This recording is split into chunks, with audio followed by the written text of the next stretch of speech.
सही में कुछ शक्तियां उसमें थी। क्या वो जादूगर था जो ये दुनिया को नष्ट करने वाला था?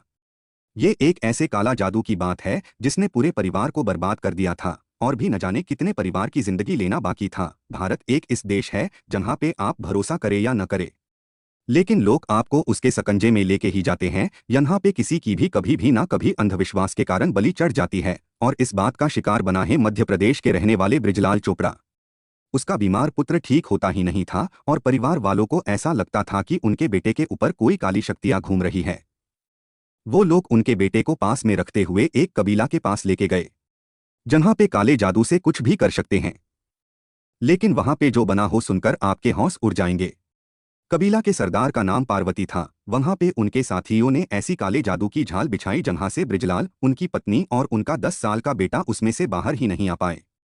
बृजलाल अभी तो अपने पुत्र को लेके कबीला में पहुंचे ही थी कि वहां पे हाजिर सभी ने बृजलाल को जादूगर कह के उसको घेर लिया। उनका कहना यह था कि बृजलाल एक बहुत बड़ा जादूगर है और उसका मृत्यु ये संसार के लिए बहुत ही आवश्यक है। पार्वती ने अपने कबीला के आदमियों को आदेश दिया कि वो बृजलाल को मार दे।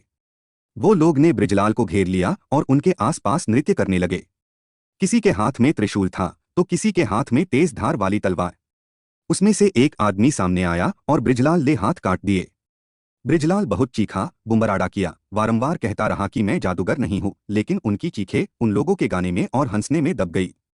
बृजलाल को जादूगर कहने के बाद पार्वती ने अपने लोगों से ऐसा कहा कि इसकी सारी शक्तियां उसके हाथ में हैं, इसलिए कुछ भी समझे बिना बृजलाल के हाथ काट दिए। उसके बाद बृजलाल कभी भी किसी के पर हावी न हो, उसकी सारी शक्तियां भस्म हो जाएं। इसलिए वो दुष्टों ने बृजलाल को जिंदा जला दिया और देखते ही देखते बृजलाल का शरीर राख में मिल गया।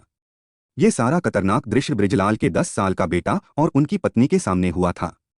वो दोनों मदद के लिए चीखे चिल्लाए, लेकिन उन्होंने उसकी एक भी बात नहीं सुनी।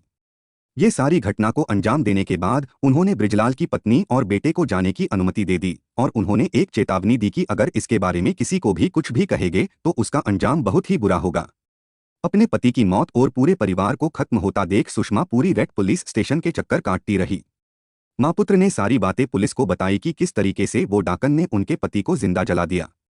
फिलहाल डकनों की पूरी जमात और उनके सरदार पार्वती सहित पुलिस ने सबकी धरपकड़ कर ली और सुनने में आया है कि बहुत जल्द उन लोगों को मौत की सजा होगी।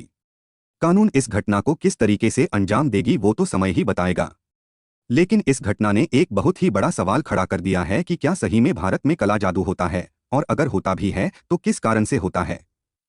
ऐसे ही हर रोज कोई निर्दोष की बलि चढ़ेगी। बहुत सारे सवाल है लेकिन जवाब ढूंढना बहुत ही मुश्किल है। सो आई होप गाइस आपको यह हॉरर स्टोरी अच्छी लगी होगी। अगर अच्छे लगी हो तो वीडियो को लाइक और चैनल को सब्सक्राइब करें। शुक्रिया।